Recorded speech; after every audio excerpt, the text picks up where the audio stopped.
Have you ever wondered why there's so many people graduating from school and they're lost, they don't know where to go? Have you ever wondered why some people who just aren't very bright earn millions of dollars and others who are absolutely brilliant are broke? Do you know, that question has run around my mind for over 50 years. It's something called paradigms. Joe Barker wrote a book on it back around 1990. It was an excellent book. And you know, paradigms literally are controlling our life. We can go right through our educational system and learn absolutely nothing about them. It's that little voice within that's controlling you, and it's controlling me. You see, paradigms are nothing but a multitude of habits that are lodged in our subconscious mind. School teaches us nothing about how to change the paradigm. And yet we have people graduating from school with an abundance of knowledge, and they're not going anywhere. You see, the knowledge they've gathered does not equate to the results that they're getting. They're really bright, but the results would indicate they're not very bright at all. Well, you and I have been conditioned. We've been conditioned genetically. That's why we look like our relatives. And then we're conditioned environmentally. Think of this for a moment. A baby that is born in the suburbs of New York, if it was taken to Beijing and put in a home there, that baby would grow up fluent in Chinese, absolutely no knowledge of the English language. The same, of course, if you took the baby from Beijing to New York, the baby would grow up in English. Why? Because we're programmed with the language that we're surrounded by. But we're also programmed with the lifestyle that we're surrounded by. Now think of this for a few moments. Do you know that almost all welfare recipients are third, fourth, fifth generation welfare recipients? People going nowhere, generation after generation. In prisons, do you know that almost all people that leave prisons go right back into prison? The recidivism rate is up around 85 or 90%.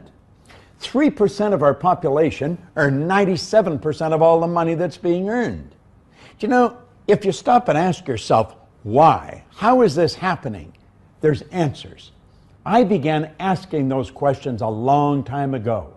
See, when I was 26, I was earning $4,000 a year. A couple of years later, I was earning over $1 million. I had no formal education, no business experience. The change was so dramatic, I wasn't satisfied with enjoying it. I wanted to know why. Because I grew up with the idea that you probably grew up with. If you're going to earn a lot of money, you've got to be really smart. But you see, I was earning a lot of money and I knew I wasn't very smart. The idea is if you're going to build a business, you have to have a good formal education. I had 2 months high school, but I had a business that was operating in Toronto, Montreal, Boston, Cleveland, Atlanta, London, England. I had to know why, what happened. Now, what actually happened was I changed my paradigm, I changed my subconscious conditioning, and I didn't know what I had done. And I'll tell you what I found. I have worked for some of the largest companies in the world. I've gone in, I've watched their sales go up by hundreds of millions of dollars just teaching people how to change a couple of habits in their life, because that's what a paradigm is. A paradigm is a multitude of habits that are lodged in our subconscious mind. Our conscious mind is where our intellect is resident, and that's what school, our parents, our guardians are always having us work on, teaching us to develop our intellect. But that isn't the part that controls our behavior. The part that controls the behavior of this thing, that moves us into action, is our subconscious mind. And that's where the paradigm is. That's where the ideas are all locked up. I think William James from Harvard put it very well way back around 1900. He said you must deposit the idea in the treasury of your subconscious mind. Well, unfortunately, that's what happened to us. A lot of false beliefs were deposited in the treasury of our subconscious mind. I want to suggest you ask yourself, what do I believe? Take your pen and write down some of your most cherished beliefs and then ask yourself, why do I believe that? And you know something? You probably haven't got a foundation for believing it. You inherited that belief. You didn't originate it, you inherited it. It's part of the paradigm. Paradigm is culture. Culture is nothing but group habit. And group habit is right back to a paradigm again. Do you know, I travel all over the world. I go into all kinds of what I would refer to as foreign countries. When they come to our country, it's a foreign country. And you know something? Although people look different, they sound different, they dress different, they may eat different foods. When you get past the culture, people are essentially the same. We're spiritual beings have an intellect, and we live in a physical body. But the paradigm is controlling us. You see, the statistics that I referred to, the 97%, that's just as true in one side of the world as it is on the other. But you know something? You and I have the ability, just like that, to decide, I'm going to be in that 3% group. Now, how do I do it? That's where the paradigm has to be changed. And when you do that, you change your life. Do you know, inscribed over the Ark of Apollo at Delphi for the last 2,000 years are two words: know thyself. Hardly anybody really understands himself.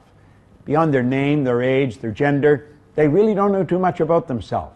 As we start to dig inside, we'll start to see that there's a program in our mind that's literally controlling our life. And if you study the lives of most people, it doesn't change too much one year to the next. But you know something? It can change just like that, by changing the paradigm. That's what you really want to understand. Understand it's a multitude of habits in your subconscious mind. See, as a little child, I was asked, Bob, why are you doing that? And I say, I don't know. They say, what do you mean you don't know? You know better. I know. Why are you doing it? I don't know. The school, the teachers, Bob, why'd you do that? I don't know. They say, you know better. I know. Why are you doing that? I don't know.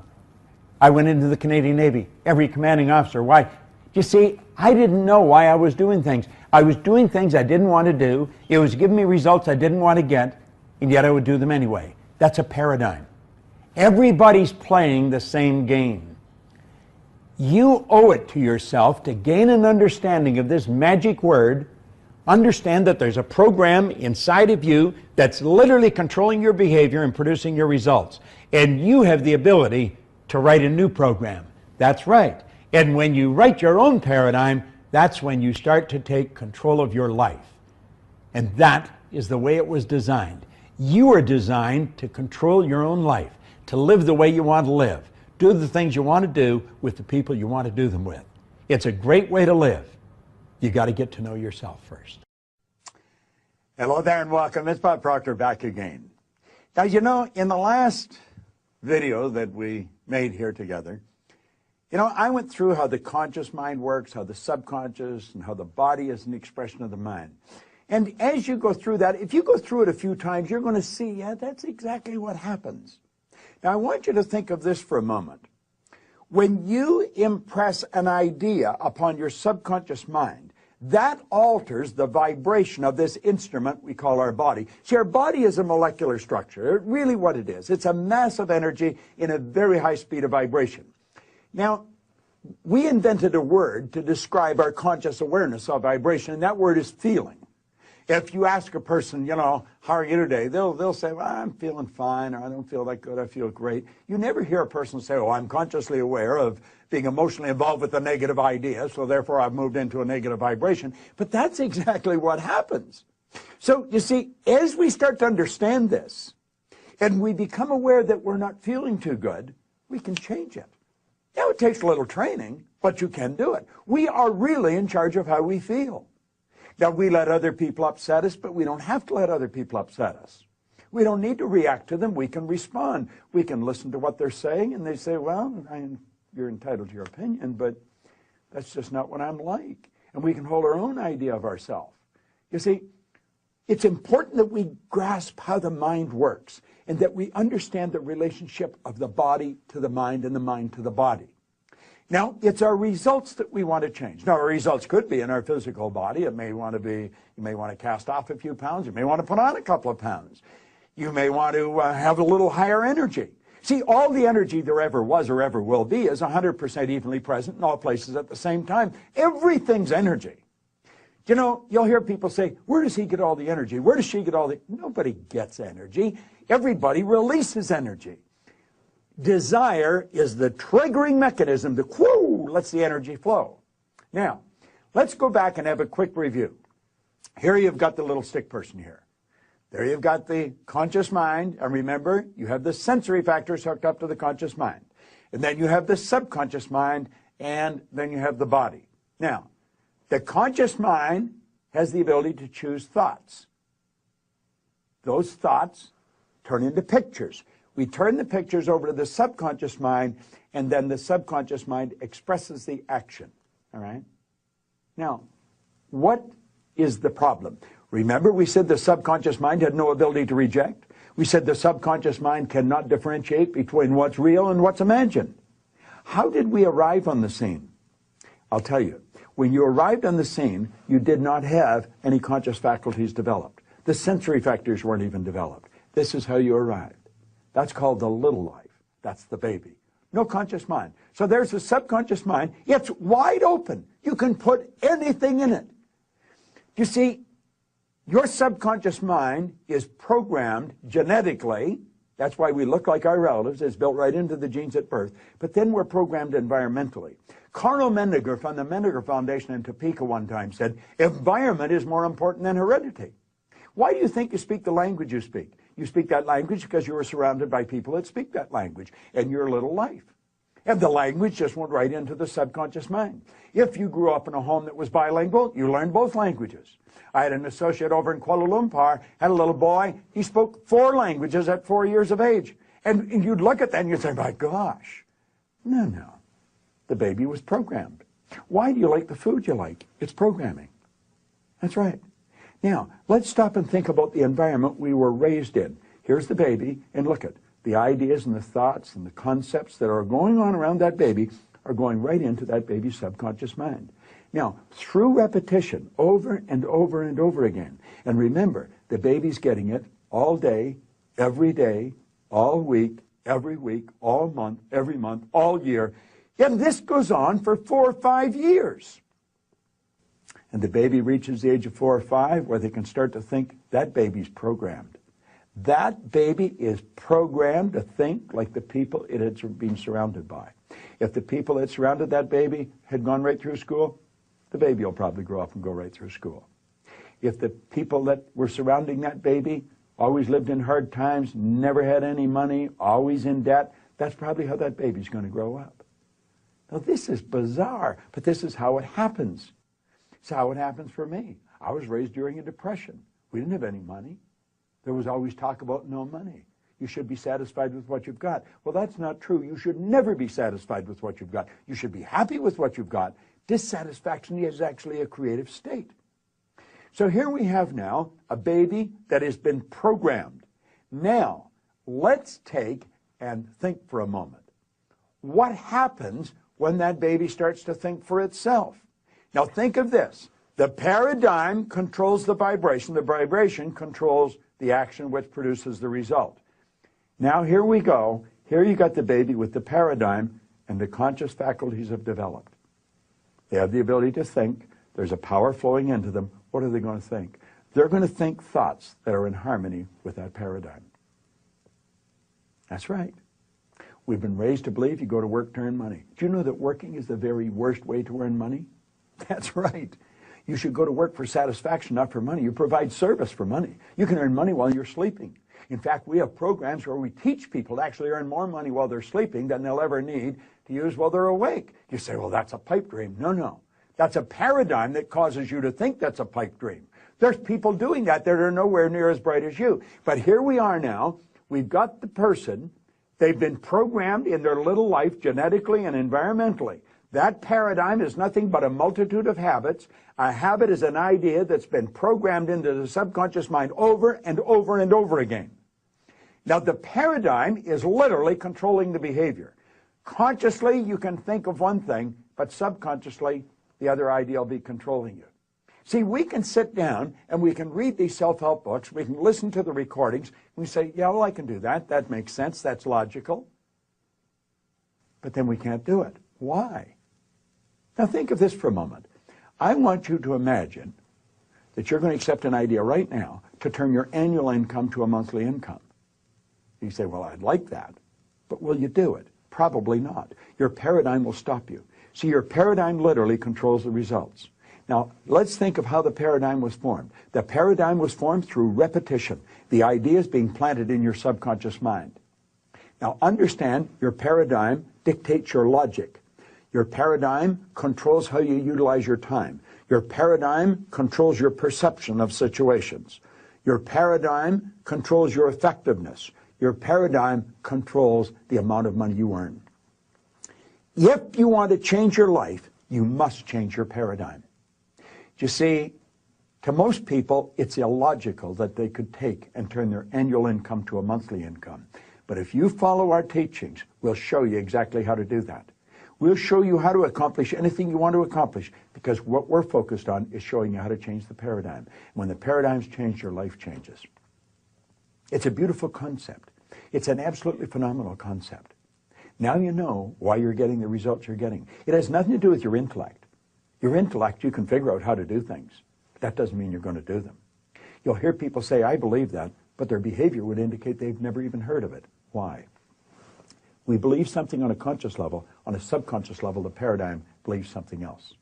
There's a word called praxis. Praxis is the integration of belief with behavior.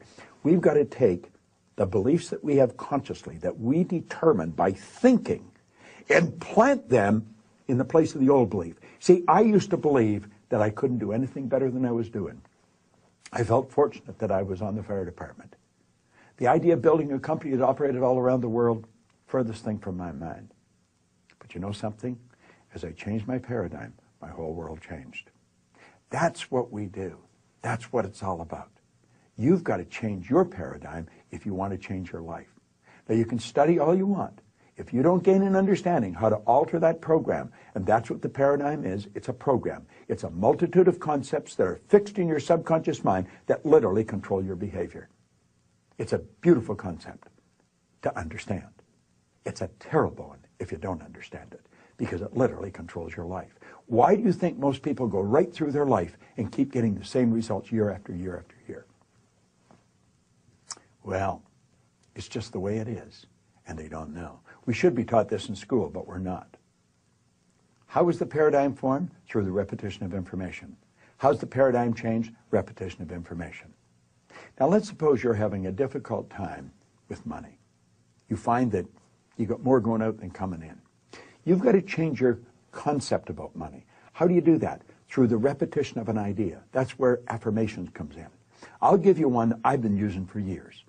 I am so happy and grateful now that money comes to me in increasing quantities through multiple sources on a continuous basis.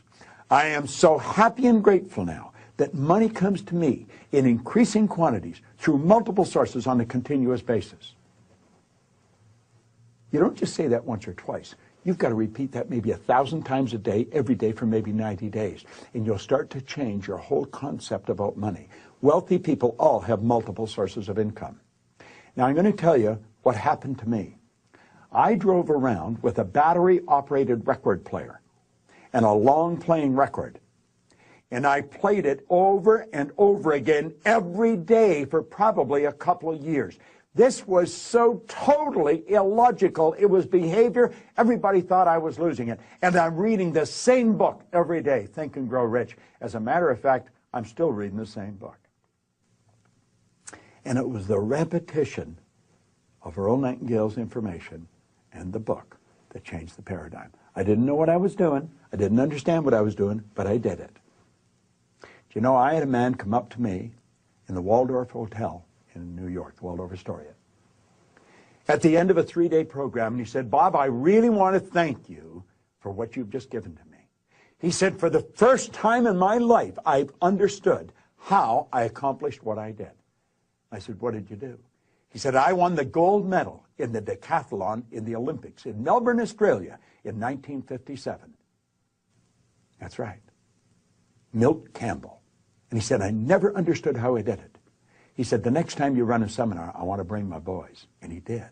Milt and I became great friends. In fact, Milt has a key to our house. He can come stay there anytime he wants. I live in Toronto. He's in New Jersey.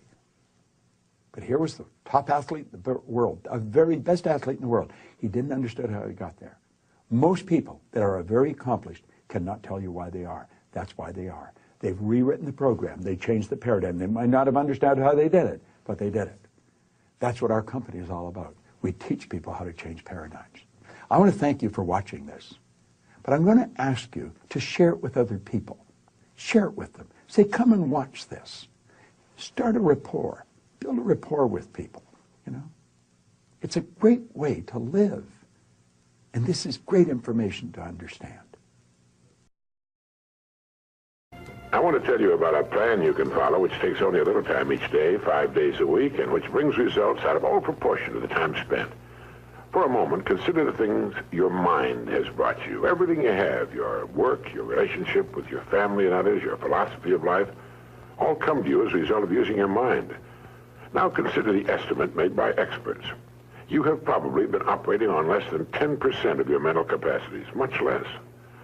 Dr. Herbert Otto, psychologist, educator, and chairman of the National Center for the Exploration of Human Potential, reminds us that many well-known scientists, such as the late Abraham Maslow, Margaret Mead, Gardner Murphy, O. Spurgeon English, and Carl Rogers, subscribe to the hypothesis that man is using a very small fraction of his capacities.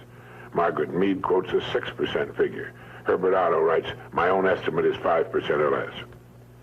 Neurological research at the UCLA Brain Research Institute points to enormous abilities latent in everyone by suggesting an incredible hypothesis.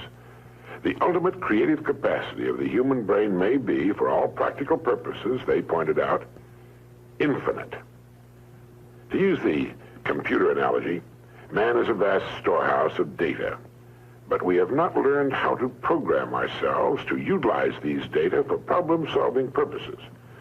Yefremov, the eminent Soviet scholar and writer, says man under average conditions of work and life uses only a small part of his thinking equipment. If he were able to force our brain to work at only half its capacity, we could, without any difficulty whatever, learn 40 languages, memorize the large Soviet encyclopedia from cover to cover, and complete the required courses of dozens of colleges. Now, this statement is hardly an exaggeration. It is the generally accepted theoretical view of man's mental potentialities. Now, how can we tap this gigantic potential? Well, it's a big and very complex problem with many ramifications. But as Herbert Otto points out, it is clear that persons who live close to their capacity, who continue to activate their potential, have a pronounced sense of well-being and considerable energy. They see themselves as leading purposeful and creative lives.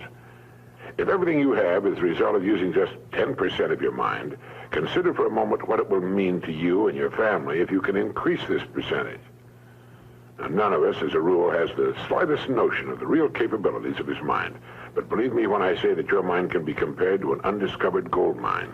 And it makes no difference whether you're 17 or 70. Look at it this way. Your goal is in the future. Your problem is to bridge the gap which exists between where you are now and the goal you intend to reach. This is the problem to solve. Robert Seashore, when chairman of the Department of Psychology at Northwestern University, pointed out that successful people are not people without problems. They're simply people who've learned to solve their problems. And there you have it. Living successfully, getting the things we want from life is a matter of solving the problems which stand between where we now are and the point we wish to reach.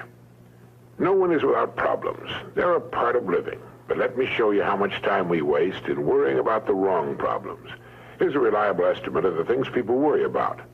Things that never happen, 40%. Things over and past that can't be changed by all the worry in the world, 30%. Needless worries about our health, 12%. Petty miscellaneous worries, 10%. Real, legitimate worries, 8%. In short, 92% of the average person's worries take up valuable time, cause painful stress, even mental anguish, and are absolutely unnecessary. And of the real, legitimate worries, there are two kinds. There are the problems we can solve, and there are the problems beyond our ability to personally solve. But most of our real problems usually fall into the first group, the ones we can solve if we learn how. Now I'm going to assume you've decided upon a goal. Your problem is, how do I achieve it? Your goal may be a promotion, a greater income, a beautiful home. It makes little difference what your goal happens to be. But you have your goal, and you know that you will become and you will achieve what you think about. That is, if you stay with it, you will reach your goal. But how? Well, it's right here that your mind comes into play. What is your mind? No one knows for sure. Perhaps the best way to describe it is to quote Pulitzer Prize-winning playwright Archibald MacLeish. In his play, The Secret of Freedom, a character says, "The only thing about a man that is a man is his mind. Everything else you can find in a pig or a horse." That's uncomfortably true. The human mind is the one thing that separates us from the rest of the creatures on Earth. Anything that comes to us in the future will almost certainly come to us as a result of the extent to which we use our minds. And yet it's the last place on Earth the average person will turn to for help. In order to reflect just a moment on the human mind, consider what it's accomplished. Human knowledge has advanced more in the past 50 years than in all the preceding 10,000 years of human civilization. Of all the scientists who ever lived, it's estimated that 90% of them are alive today. We've reached, in the area of ideas and human advancement, a plateau so high it was undreamed of by even the most optimistic forecasters as recently as 10 years ago. But every new idea triggers additional ideas, so that now we're in an era of compounding advancement on every front and in every area that staggers the imagination. Dr. Harlow Shapley of Harvard has said that we're entering an entirely new age of man. He calls it the psychozoic age, the age of the mind. And you own one, free and clear. Now let's look at a few facts. Now, the average working person has at his disposal an enormous amount of free time. In fact, if you total the hours in a year and subtract the sleeping hours, if he sleeps 8 hours every night, you'll find he has almost 6,000 waking hours, of which he spends less than 2,000 on the job. Now, this leaves him 4,000 hours a year when he's neither working nor sleeping. These can be called discretionary hours, with which we can do pretty much as we please. At least, our minds are free. Now, so you can see the amazing results in your life, I want to recommend that you take just 1 hour a day, 5 days a week, and devote this hour to exercising your mind. Pick 1 hour a day on which you can fairly regularly count. And during this hour every day, take a completely blank sheet of paper. At the top of the page, write your present primary goal, clearly, simply. Then, since our future depends upon the way in which we handle our work, write down as many ideas as you can for improving that which you now do. Try to think of 20 possible ways in which the activity that fills your day can be improved. You won't always get 20, but even one idea is good. Now remember 2 important points with regard to this. 1, this is not particularly easy, and 2, most of your ideas won't be any good. Now, when I say it's not easy, I mean it's like starting any new habit. At first, you'll find your mind a little reluctant to be hauled up and out of the old familiar rut. But as you think about your work and ways in which it might be improved, write down every idea that pops into your mind, no matter how absurd it might seem. Let me tell you what will happen. Some of your ideas will be good and worth testing. The most important thing this extra hour accomplishes, however, is that it deeply embeds your goal into your subconscious mind, starts the whole vital machinery working. And 20 ideas a day, if you can come up with that many, total 100 a week, even if you don't think on weekends. An hour a day, 5 days a week, totals 260 hours a year, and still leaves you 3,740 hours of free leisure time. Now, this means you'll be thinking about your goal and ways of improving your performance, increasing your service, 6.5 full extra working weeks a year. 6.5 40-hour weeks devoted to thinking and planning.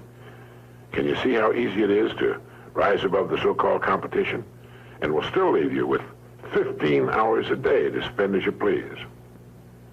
Starting each day thinking, you'll find that your mind will continue to work all day long. You'll find that at odd moments, when you least expect it, really great ideas will begin to pop into your mind. And when they do, write them down as soon as you can.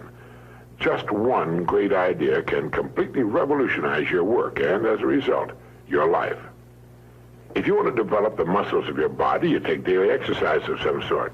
Well, the mind is developed in the same way, except that the returns out of all conceivable proportion to the time and energy spent. I've used this system for years, and it's given me some of the most gratifying and rewarding experiences of my life. And it costs only 5 hours a week. 5 hours out of 168. Is it worth it? It's like spending 5 hours a week digging in a solid vein of pure gold, because your mind is all of that and much more. Each time you write your goal at the top of the sheet of paper, don't worry or become concerned about it. Think of it as only waiting to be reached, a problem only waiting to be solved. Face it with faith and bend all the great powers of your mind toward solving it. And believe me, solve it, you will. Now let's briefly recap. This week, start spending 1 hour each day getting as many ideas as you can. Try for 20 a day on ways to improve what you're now doing.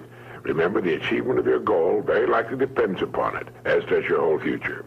2, If everything you now have is the result of using, say, 5 to 10% of your mental abilities, you can imagine what life will be like if you can increase this figure to 20% or more.